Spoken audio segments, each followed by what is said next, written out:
Aleluia. Paz do Senhor, irmãos. Amém. Feliz de estar aqui. Então olhe para o teu irmão, dá um sorriso assim com os dentes mostrando, tá? Aquele sorriso que não economiza. Tá? Glória a Jesus. É que às vezes a gente dá aquele sorriso, parece que está sem dente, né? Mas se estiver faltando, a gente tenta correr atrás, né, Everson? Falar com Larissa lá para a gente ver o que pode fazer para te ajudar. Glória a Deus. Bem, queridos, nós vamos dar início aqui, continuidade ao nosso estudo. Quem aqui já teve plantinha em casa? Ou tem plantinha em casa? Glória a Deus, tem um monte de gente corajosa, hein? De ter plantinha em casa, hein? Agora me fala, quem tem plantinha em casa e já deixou morrer? Olha só a quantidade de gente. Deixa morrer porque esquece de botar água, não é isso? Ou afoga a planta, não é verdade? Irmãos, nem cacto sobrevive lá em casa, olha isso. Até cacto é difícil, porque acha que está seco demais, aí bota água e morre. Aí aquela que a gente acha que tem água demais, não bota água, morre também. É muito complicado isso. Legal é a planta aberta assim, ó, céu aberto, igual é o jardim da nossa igreja, que aí recebe água à vontade e elas ficam vivinhas, não morrem afogadas. Glória a Jesus. Nós chegamos num ponto do nosso estudo que nós vamos falar sobre a seca em Israel. O slide 64 vai aqui organizar essa parte do estudo. E ela vai começar essa história com a previsão da seca. E eu peço que você abra a sua Bíblia em Tiago, capítulo 5, versículo 17. Sabe onde fica Tiago?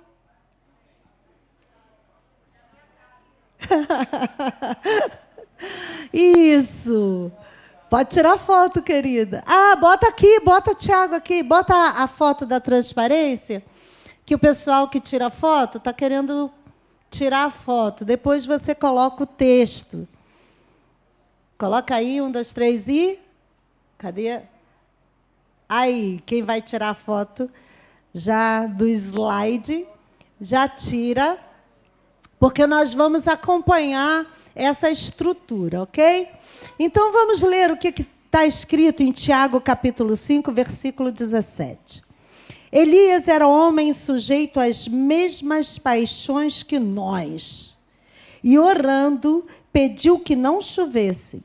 E por 3 anos e 6 meses não choveu sobre a terra. Queridos, a seca é um fenômeno climático. E como um fenômeno climático, é imprevisível a sua ocorrência.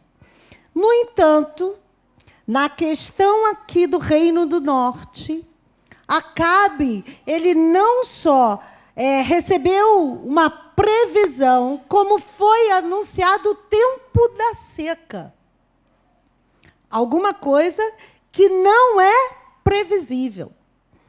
Aquela seca não era só um fenômeno climático, mas profético. E aí a gente vai ver nessa seca a soberania de Deus.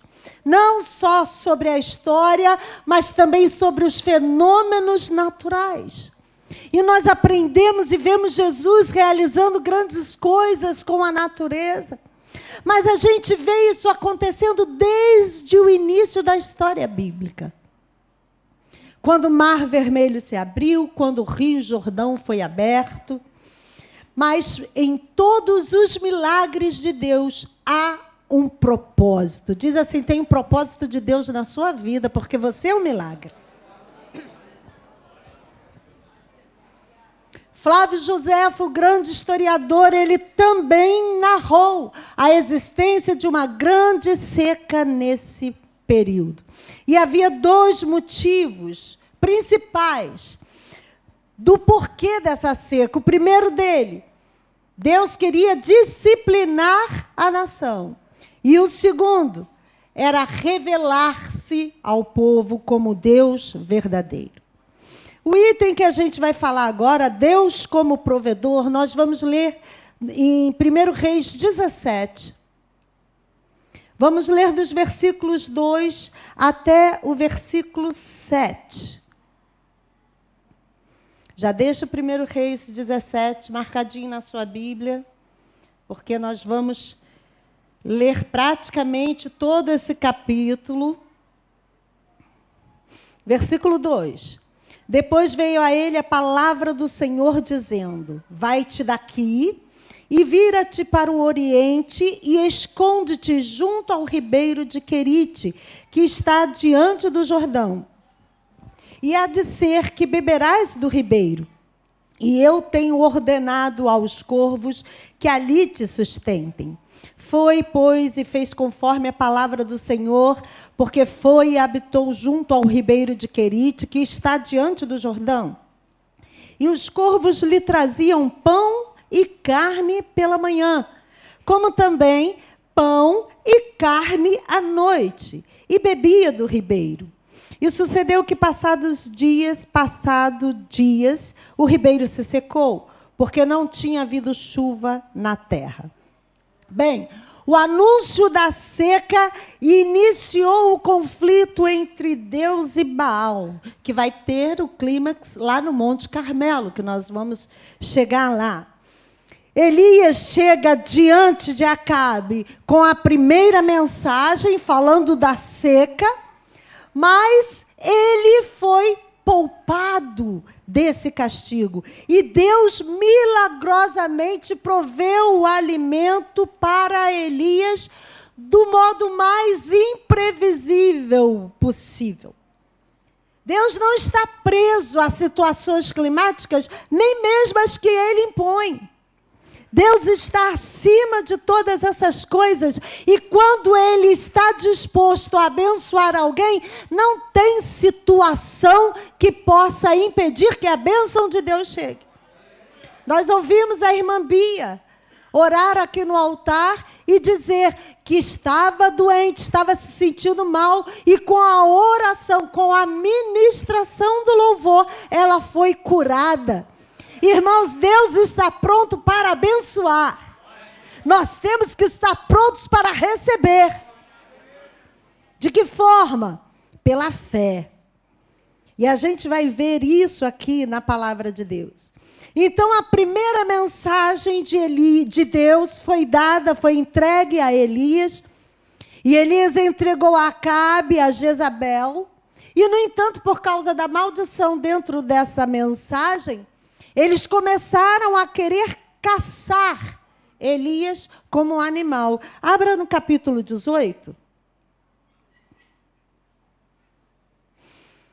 Versículo 10. Eu vou ler na nova versão transformadora. Vê se você tem essa nova versão transformadora. Deixa eu ler para você nessa versão, porque vai ficar um pouco mais simples. Diz assim: pois tão certo como vive o Senhor, seu Deus, o rei o procurou em todas as nações e reino da terra. Estão falando para Elias.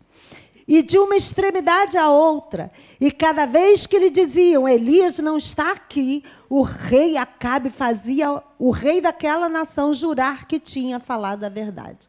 Acabe mandou caçar Elias.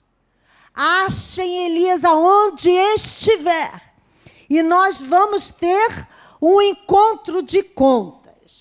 Mas Deus provê alimento para o profeta, no lugar onde o alimento seria complicado, seria difícil. Olha o versículo 4 do capítulo 17, diz assim: e há de ser que beberás do ribeiro, e eu tenho ordenado aos corvos que ali te sustentem. Algumas versões falam de torrente de Querite. A torrente de Querite fornecia água para Elias beber. Aí tudo bem, era uma coisa natural. Ele estava junto ao ribeiro e o ribeiro tinha água. Só que os corvos eram quem trariam os alimentos todos os dias. Deus usou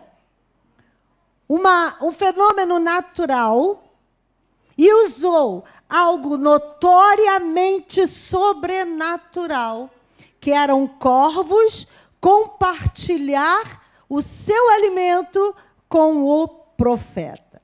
Então, a intervenção divina começa a ser manifesta ali. Por quê? Por causa da obediência de Elias à palavra de Deus. Elias obedece e os corvos também. Não importa se tem raciocínio e não. Quando a voz de Deus é liberada numa ordem, tudo se dobra diante dessa ordem do Senhor. Os versículos 5 e 6 diz que Elias foi conforme a palavra do Senhor e os corvos traziam pão e... Traziam o que mais? Pão e carne. Trazia de manhã para o café da manhã e trazia de noite para a janta, as duas principais refeições. No Talmud, que traz as tradições judaicas, falam que os corvos roubavam, furtavam a carne e o pão da mesa do próprio Acabe e traziam para Elias. Porque os corvos não iam matar um animalzinho, separar a carne, preparar a carne e levar a carne para Elias comer. Então, eles pegavam a carne e o pão de algum lugar. E o Talmud diz que eles poderiam ter pego essa carne da própria mesa de Acabe. Alguns falam que o alimento vinha da mesa de Josafá ou da mesa daqueles 7.000 que estavam sendo guardados pelo Senhor. Porque lá no Carmelo, Elias vai achar que estava sozinho, vai falar, Senhor, eu estou sozinho. O Senhor disse assim, sozinho o quê, rapaz? Guardei 7.000 para ficarem junto com você, irmão, você não está sozinho nunca. Aleluia. Alguns dizem que poderia vir da mesa desses 7.000.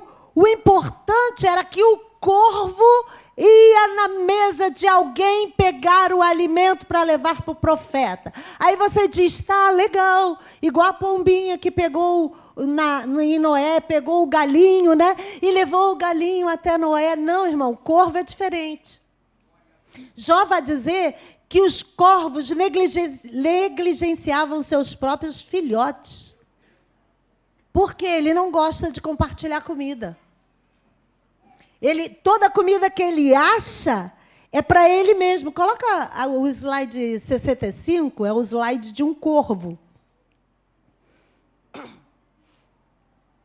Os corvos eram vistos como animais de limpeza da natureza.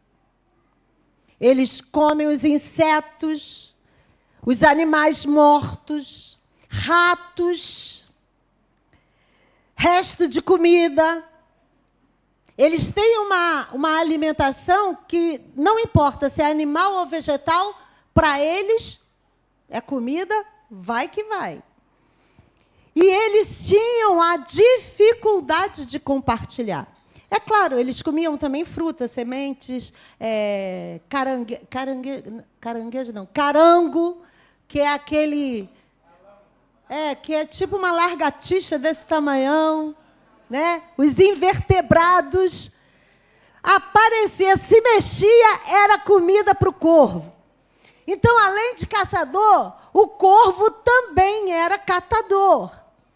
Só que o corvo tem uma inteligência muito grande, que a gente pouco sabe disso, e eu fiquei até surpresa, porque eu não sabia disso. O corvo, ele é fisionomista. Ele olha uma pessoa e, quando ele se relaciona com o ser humano, ele guarda a fisionomia daquela pessoa. Olha só a inteligência do corvo. E ensina aos outros membros do grupo que aquela pessoa é uma pessoa conhecida. Então, o corvo, quando conhece alguém, ele leva coisas para agradar a essa pessoa, para receber comida em troca. Então, um pedaço de plástico chamou a atenção do corvo, ele pega o pedaço de plástico e leva de presente para aquela pessoa, para a pessoa dar uma sementinha, dar uma frutinha para ele. Moedas, coisas que brilham, o corvo pega para agradar a pessoa que ele se identificou. Olha para o lado, tem corvo aí não, né? Mas vai que alguém quer agradar você. Hã? Mas o corvo também, irmãos, ele tem um sinal de mau presságio, né? Quando você vê um corvo, você diz assim, alguma coisa está agorando aí, pode acontecer alguma coisa de ruim. Isso é coisa da nossa vivência, né? Mas o corvo foi escolhido por Deus, porque ele tinha sabedoria, ele tinha empatia com a pessoa que iria se relacionar. E aí Deus manda corvos para chegar até Davi, até Elias, e levar comida. Só tinha um grande problema. Na lei mosaica, o corvo era um animal imundo.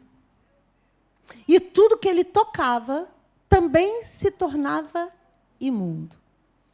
Mas Deus ali estava saindo de todas as regras para trabalhar no sobrenatural. Porque ele mandava um animal considerado imundo levar comida santa para o profeta de Deus. Não importa onde você estiver, o que estiver acontecendo, se estiver tudo imundo à sua volta, tudo parecendo improvável, Deus vai alcançar você com a sua graça e misericórdia. Aleluia! No versículo 7, vai nos dizer que, passados dias, o ribeiro secou, acabou o suprimento de água.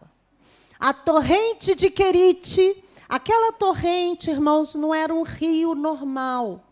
Era um rio que se compunha, que fluía quando havia degelo e quando havia também chuvas, lá no início do Monte Hermon, e vinha correndo e aí enchia aquela torrente. Então ele não ficava jorrando o ano inteiro. Mas quando chegou a estação da seca, ainda havia água na torrente de Querite.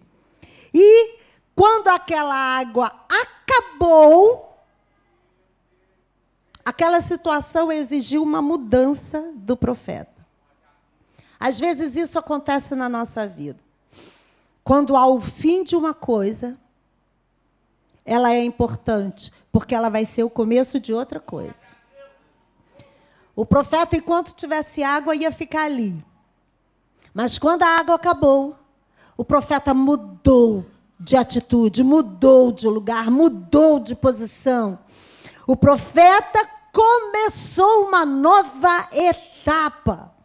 Então, tem fins que são apenas o começo de um novo momento, irmão. Quando Deus tirar alguma coisa da sua vida, não fique abalado, fique feliz. É porque Ele está começando a te dar uma coisa nova. E às vezes a coisa antiga não deixa o novo de Deus chegar.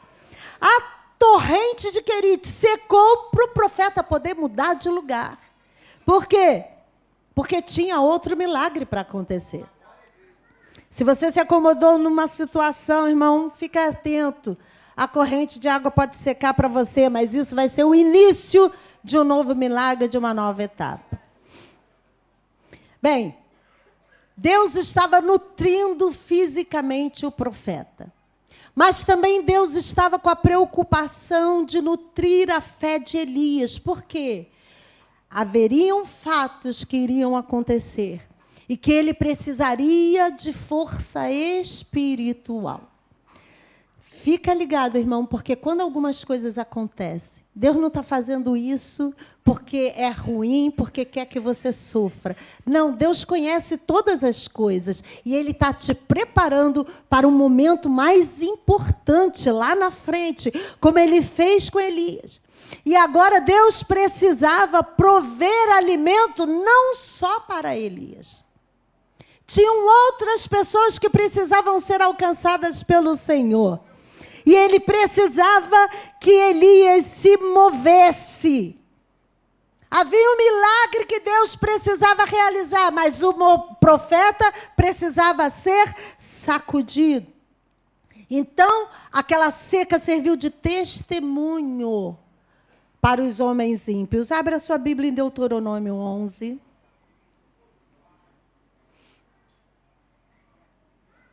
Deuteronômio capítulo 11. Vamos ler os versículos 16 e 17. Achou? Diga, achei. Guardai-vos que o vosso coração não se engane, e vos desvieis, e sirvais a outros deuses, e vos inclineis perante eles, e a ira do Senhor se acenda contra vós, e feche ele os céus, e não haja água, e a terra não dê a sua novidade, e cedo pereçais da boa terra que o Senhor vos dá. A seca é testemunho na nossa vida de uma nova etapa que Deus vai dar àqueles que se guardam. Que guarda o seu coração. Que não se engana, que não se desvia, que não se deixe abater pela circunstância. Você está sendo testemunho do poder de Deus, do que Deus pode mudar na sua vida. E eu lembro do culto da família Levantai que nós tivemos aqui em maio, o último culto de maio. E a gente viu testemunhos do que Deus tem feito. O que parecia impossível de acontecer, Deus realizando. Isso porque Deus é Deus que trabalha nas crises. Aleluia. Ele não te deixa sozinho, Ele te conduz em tempos de crise, como é o outro ponto. Abra sua Bíblia em 1 Pedro. Conduzindo-se em tempos de crise, esse é o item.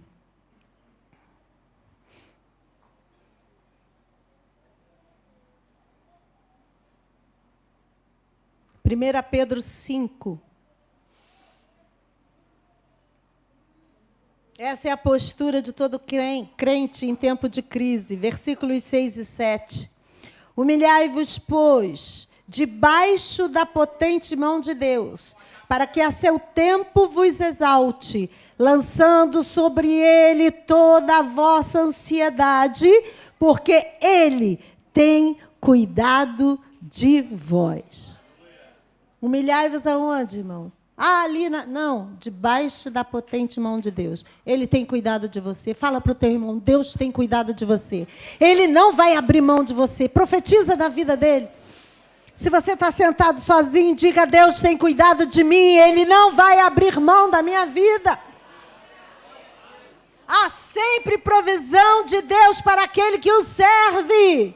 Aleluia! Se você está em tempo de crise, presta atenção. Esse é o início de uma nova etapa na sua vida. Glória a Deus. Como é que Deus conduziu Elias nesse tempo de crise? Primeiro, ele o afastou do lugar de julgamento. Ele disse para Elias, sai daqui, retira-te daqui, versículo 3. Sai daqui. Deus estava julgando aquele povo, mas ele não queria que Elias sofresse as consequências daquele juízo. O Senhor mandou Elias se esconder lá no ribeiro de Querite.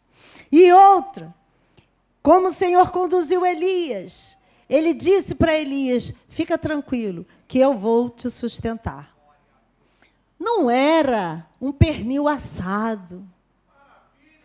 Não era um gavião. Gavião se come? Deve ser duro a carne. Mas era aquilo que o profeta precisava para ficar saudável e ser alimentado. Irmão, eu vou falar para você, às vezes a gente está numa época da nossa vida que não dá para comer filé mignon. Às vezes até no aperto filé mignon aparece, né? Mas Deus vai dar aquilo que é necessário. A gente vai ver daqui a pouco Elias falando com a viúva. E a viúva só tinha farinha e azeite. E eles viveram de farinha e azeite. E no texto tem uma informação pequena, mas importante. Quando diz que a farinha e o azeite não acabaram, e aí o autor escreve até o dia que o Senhor deu chuva sobre a terra. Não faltou farinha e azeite, até o dia que a abundância chegou. Então, a nossa necessidade está suprida no Senhor. Diga amém. Como nós precisamos nos conduzir em situação de crise. Coloca o slide 66.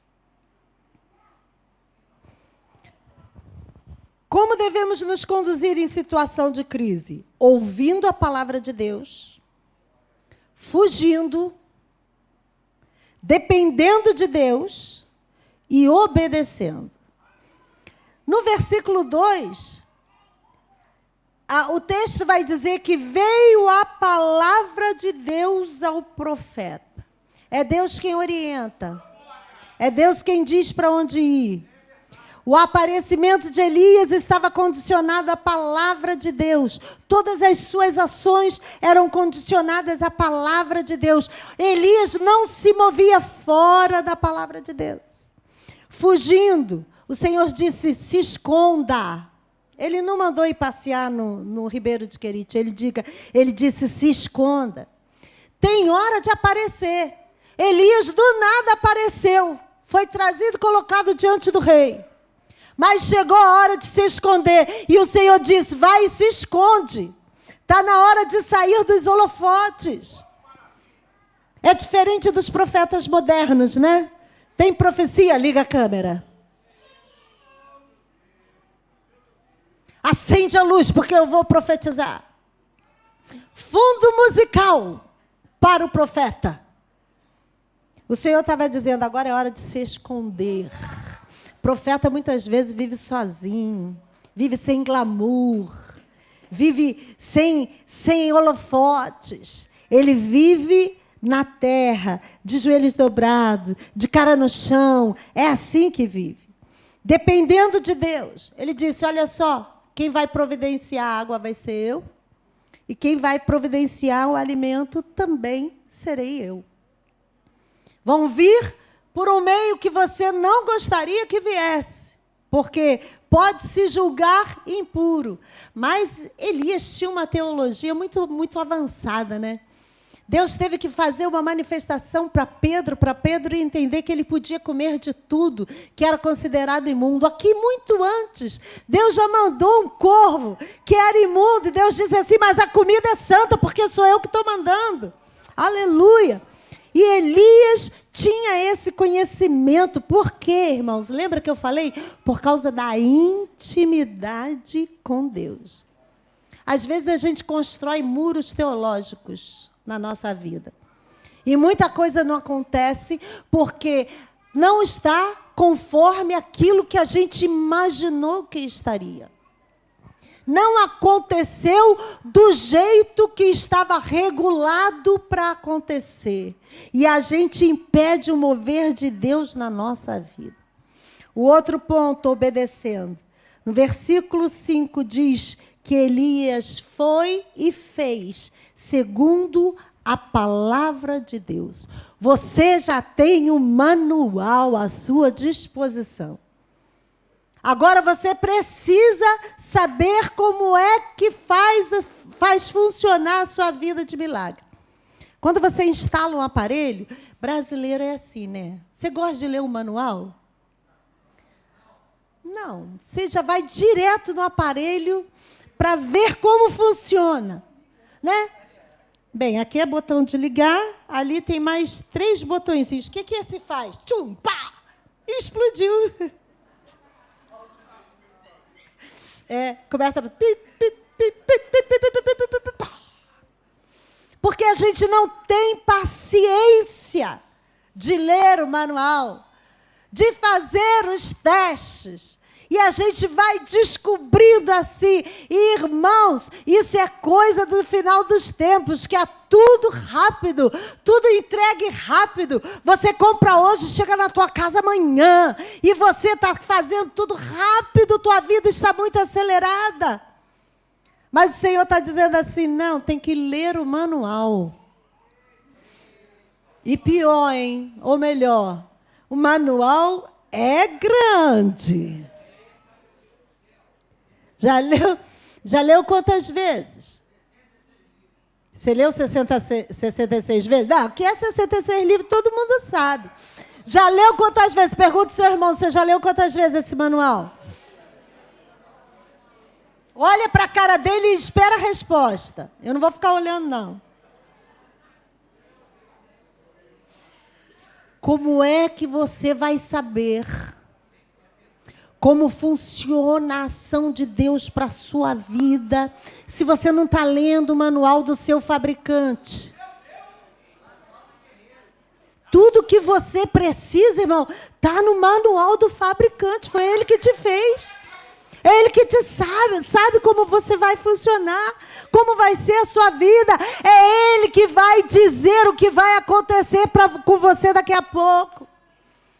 Uma vez eu vi uma senhora dizendo para mim, depois que eu me firmei na igreja, decidi seguir a Jesus, a minha vida virou de cabeça para baixo, um monte de coisa ruim aconteceu. Eu falei, não. A sua visão está errada. O Senhor firmou os seus pés na rocha porque Ele sabia o que você ia enfrentar. E se você não tivesse firmado na casa do Senhor, você não teria força para sobreviver a esse momento. É isso que a gente precisa aprender no manual. Deus nunca vai trazer o mal para a gente. Deus nunca vai abrir o céu, derramar fogo da sua vida para você virar churrasquinho, não. Deus vai te preparar, como estava preparando Elias, para grandes momentos que você vai ter na sua vida. E nem sempre momentos fáceis. Mas Ele estará contigo. Aleluia. Ele quer o seu sucesso. Fala para o teu irmão, Deus quer o seu sucesso. Fala de verdade, fala isso. Deus quer o seu sucesso. É o seu sucesso que Ele quer. Ele te criou para ser bem-sucedido. Ele te criou e diz que você é a coisa mais preciosa que Ele fez. Não tem nada mais precioso. Aleluia. Aleluia. O Senhor trouxe também a sua provisão, não só para Elias. O Senhor trouxe a provisão para um grande número de pessoas. Abra a sua Bíblia, 1 Reis 18. Olha aí, Deus agindo através de Obadias. Obadias era mordomo do rei Acabe. Obadias era quem? Do rei Acabe. Olha, 1 Reis 18, versículos 3 e 4. E Acabe chamou a Obadias, o mordomo. Obadias temia muito ao Senhor, porque sucedeu que, destruindo Jezabel os profetas do Senhor, Obadias tomou 100 profetas e de 50 em 50 os escondeu numa cova e os sustentou com pão e água. O Senhor não estava cuidando só de Elias. Tinha 100 que o Senhor estava cuidando, dando pão e água. O Senhor não quer cuidar só da pastora. O Senhor não quer cuidar só dos líderes. O Senhor está cuidando de cada um de nós, nos juntando e está cuidando da nossa necessidade. Aí você diz assim, como é que Obadias, que temia muito ao Senhor, estava servindo na casa de Acabe? Por que ele não tomou uma posição quando mandou matar os profetas do Senhor? Por que ele não tomou uma posição? Mesmo que a sua vida corresse risco. Você já se perguntou sobre isso? Deus tem seus planos, irmãos. Porque Ele traz resposta em lugares que a gente não imagina que a resposta vai estar. Ninguém iria esperar proteção, cuidado, provisão na casa de Acabe, aos filhos do Senhor. Mas Deus guardou Obadias. Apesar de estar no meio da iniquidade, ele se manteve santo, íntegro, para ser instrumento de Deus. Aleluia! Glória a Jesus. E é muito difícil a gente criticar uma postura dessa, né? Principalmente pessoas que não têm comprometimento. Porque quem tem comprometimento sabe o preço de um compromisso com o Senhor. O próprio Senhor fez Elias saber que tinha 7.000 pessoas guardadas, que não dobraram seu joelho diante de Baal. Pessoas íntegras. Deus cuida daqueles que o servem. Numa esfera material, a seca provocou escassez, fome, dor. Mas na esfera espiritual, a seca trouxe arrependimento ao coração do povo de Deus. Agora a gente chega numa nova etapa na vida de Elias, onde Deus vai dar um reforço na situação de Elias, tirando de um lugar, secando o ribeiro e iniciando uma nova etapa com essa situação. Porque Elias devia dizer, poxa Deus, eu estava bem aqui, já acampado, já devia ter montado o acampamento, a água não estava faltando, os corvos estavam vindo aqui me alimentar e agora a água seca? Então, nós vamos ler a continuação dessa história no versículo 8, do capítulo 17. E é uma história muitíssimo conhecida. E a gente vai estar lendo a respeito da viúva de Sarepta. 1 Reis 17, de 8 a 16. Então veio a ele a palavra do Senhor, dizendo: levanta-te e vai a Sarepta, que é de Sidom, e habita ali. Eis que eu ordenei ali a uma mulher viúva que te sustente. Então, ele se levantou e se foi a Sarepta, porque Elias era obediente. E chegando à porta da cidade, eis que estava ali uma mulher viúva apanhando lenha. E ele a chamou e lhe disse: traze-me, peço-te, numa vasilha um pouco de água que beba. E indo ela a buscá-la, ele a chamou e lhe disse: traze-me também agora um bocado de pão na tua mão. Porém ela disse: vive o Senhor teu Deus, que nem um bolo tenho, senão somente um punhado de farinha numa panela e um pouco de azeite numa botija. E veis aqui, apanhei 2 cavacos e vou prepará-lo para mim e para meu filho, para que o comamos e morramos. E Elias lhe disse: não temas, vai e faze conforme a tua palavra, porém, faze disso primeiro para mim um bolo pequeno e traze-me para fora. Depois farás para ti e para teu filho. Porque assim diz o Senhor Deus de Israel: a farinha da panela não se acabará, e o azeite da botija não faltará, até ao dia em que o Senhor dê chuva sobre a terra. E foi ela e fez conforme a palavra de Elias, e assim comeu ela e ele e a sua casa muitos dias. Da panela a farinha se não acabou, e da botija o azeite não faltou, conforme a palavra do Senhor que falara pelo ministério de Elias. O segundo esconderijo de Elias, slide 67, era a casa de uma viúva. Vamos ver aqui Sarepta? Bem, quando você vê o mar da Galileia, você já identifica Israel. Aqui é o Mar da Galileia, Rio Jordão, e mais abaixo a gente vai ter o Mar Morto. Aqui está Serepta, olha, na antiga Fenícia, que hoje é o Líbano. Então tem Serepta, Sidom e Tiro. Sidom e Tiro você já ouviu falar bastante, a Bíblia fala bastante sobre eles. Então Elias saiu do Reino do Norte, saiu de Israel e veio caminhando até Serepta. Pode deixar aí essa imagem. A primeira etapa foi eliminada porque a água acabou. E agora, na segunda etapa, Elias tem que caminhar um longo caminho.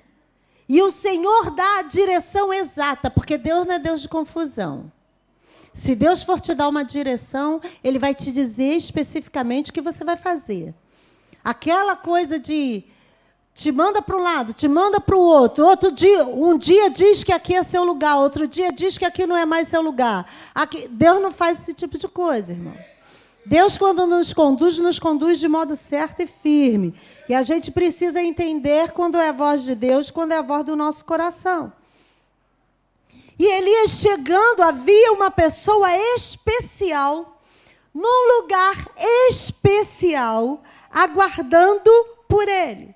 Porque Serepta era o lugar da manifestação do poder de Deus. Ainda não havia sido descoberto isso por Elias. Mas Serepta era um lugar estrangeiro. Estava em outro país. E pasme você, Serepta estava no país onde o pai de Jezabel reinava. Se Deus vai te abençoar, não importa onde seja, Ele vai fazer e ponto. Num lugar que ninguém esperava. Sidom, Tiro, Serepta, debaixo das ordens do pai de Jezabel. Mas o Senhor levou Elias para aquele lugar. Por quê? Para que Elias pudesse se recuperar, porque dentro de Israel ainda não havia ninguém que pudesse cuidar de Elias. Abra a tua Bíblia em Lucas 4, 26. E eu vou ler uma palavra de Jesus para você. Oh, aleluia. Lucas 4, 26. Jesus falando. Em verdade vos digo, que nenhum profeta é bem recebido na sua pátria. Em verdade vos digo, que muitas viúvas existiam em Israel nos dias de Elias, quando o céu se cerrou por 3 anos e 6 meses, de sorte que em toda a terra houve grande fome, e a nenhuma delas foi enviado Elias, senão a Sarepta de Sidom, a uma mulher viúva. Sabe, irmãos, tem bênçãos que a gente não experimenta, porque a gente não honra os profetas que Deus coloca na nossa vida. E Deus teve que levar Elias para um outro país, para uma outra cidade, para um outro costume. Teve que levar para a terra do inimigo, para lá ele poder ser honrado. Mas em nome de Jesus, eu profetizo que isso vai acabar no meio da igreja do Senhor. Porque nós somos pessoas espirituais, entendemos do que é espiritual, da vontade de Deus. E isso não acontecerá no meio da igreja do Senhor. Amém? Diga, no nosso meio os profetas são honrados. Em nome de Jesus, aleluia. Em meio à necessidade, slide 68. Em meio à necessidade, Deus providencia abundância. Onde? Na casa da viúva. Viúva não tinha dinheiro. Viúva era abandonada. Viúva não tinha ninguém por ela. Essa aí, então, o filho dela era pequeno, nem podia trabalhar, dependia dela. E Deus vai gerar abundância no lugar improvável. no lugar inimaginável, da onde nada podia surgir, Deus gera ali a abundância. Olha, no lugar que Deus te colocar é o lugar que a abundância vai chegar, irmão. Não importa o que as pessoas digam, é ali que vai acontecer. A gente vai ver a promessa divina, vai ver um grande ato de fé. E a gente vai ver a perpetuidade desse ato. A viúva de Serepta, ela foi levantada por Deus para sustentar Elias. Ela não sabia que isso iria acontecer. Ela nem sabia que ela teria condições de sustentar alguém que não fosse o seu próprio filho. Diz o texto que Elias estava entrando na cidade e encontrou com a viúva na entrada da cidade. Coincidência? Para mim, são trabalhos manuais de Deus. Opa, a viúva está aqui. Opa, Elias chegou junto. Deus prepara aquele encontro divino. E a fome tinha chegado até Sidom, até Serepta. A fome, a seca atingiu os países divinos. Mas lá, Deus preparou alguém. Não era do seu povo. Não servia ao mesmo Deus. Não professava o nome de Yahvé. Mas Deus preparou alguém para suprir a necessidade de seu profeta. Deus, quando quer providenciar a bênção para você, não importa quem seja. Lembra de Ciro? Ciro foi chamado de ungido de Deus. Ele não era do povo de Israel, mas ele foi usado por Deus como instrumento para a reconstrução de Israel. Deus, quando quer agir, ele age mesmo, irmão. E aí aquela mulher encontra com Elias, e Elias diz assim, me dá um pouco d'água, porque ela estava indo buscar água. Ela disse, ok, água eu posso te dar. E quando ela estava indo buscar água, Elias chega e pede, não, traz pão também. Ela disse, aí parou. Tem coisa que eu posso fazer, mas tem outra que eu não posso mais te dar água, eu dou. Tem água aqui? Agora, pão tem não. Bolo, pior ainda. O que eu tenho é um pouquinho de farinha de trigo, guardado na botija, e um pouquinho de azeite. Isso, irmãos, era suficiente para um único bolo. E o texto vai dizer que ela estava pensando em fazer aquele bolo para ela e para o filho dela. E depois daquilo, morrer. Porque não tinha mais alimento.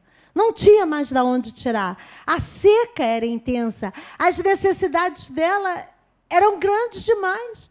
Ela tinha um filho pequenininho que precisava da energia, da habilidade dela para a sobrevivência.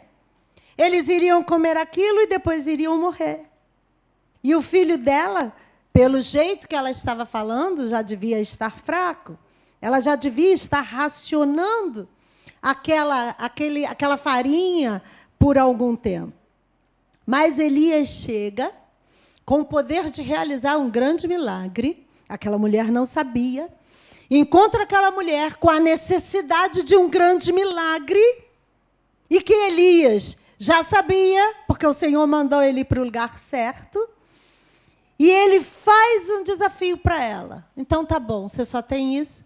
Então, prepara o bolo e dá primeiro para mim. Aquela viúva teve que agir com muita fé. Primeiro, que ela não sabia quem era o Deus de Elias. Ela identificou Elias como judeu.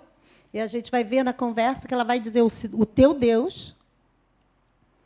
Então, ela sabia que Elias era um homem que temia ao Senhor, que eles ouviam falar desse Senhor. E agora, ela precisava colocar aquela fé em ação, para dar a um profeta de Deus aquilo que seria para o seu filho. Ela iria tirar de seu filho e iria dar a um homem que ela acabou de conhecer. O que você faria?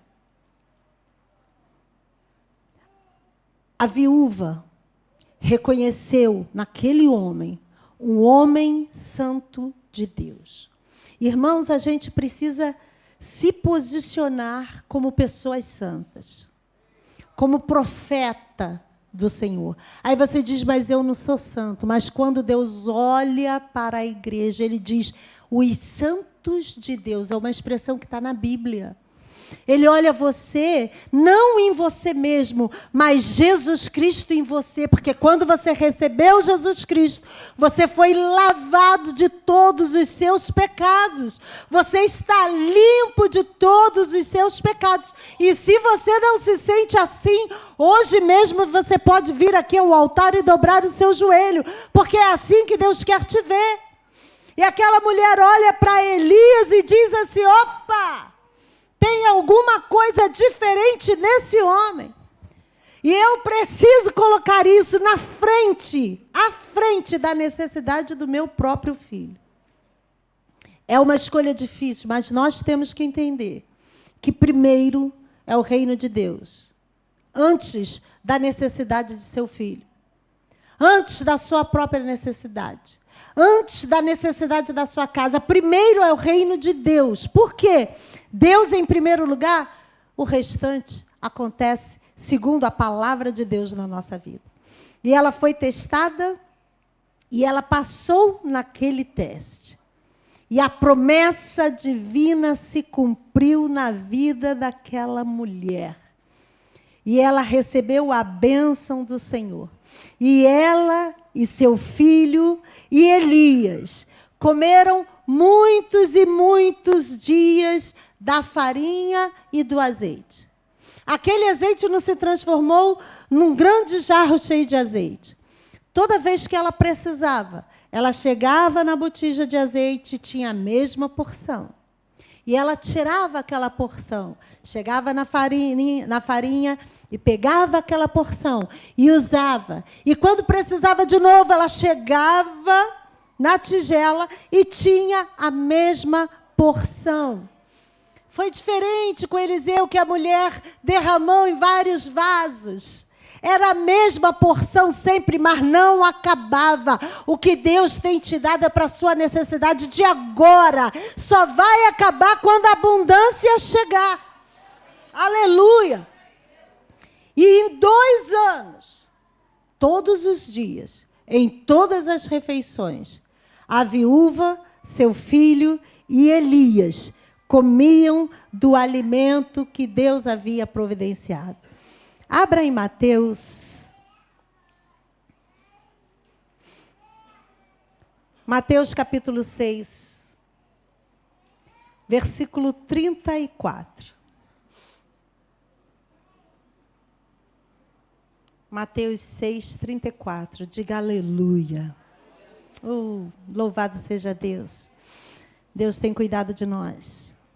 Diz assim: não vos inquieteis, pois, pelo dia de amanhã, porque o dia de amanhã cuidará de si mesmo. Basta a cada dia o seu mal. Não é fácil aceitar esse conselho. Não se preocupe com o dia de amanhã. Não é fácil aceitar esse conselho. Porque nós queremos planejar o nosso dia.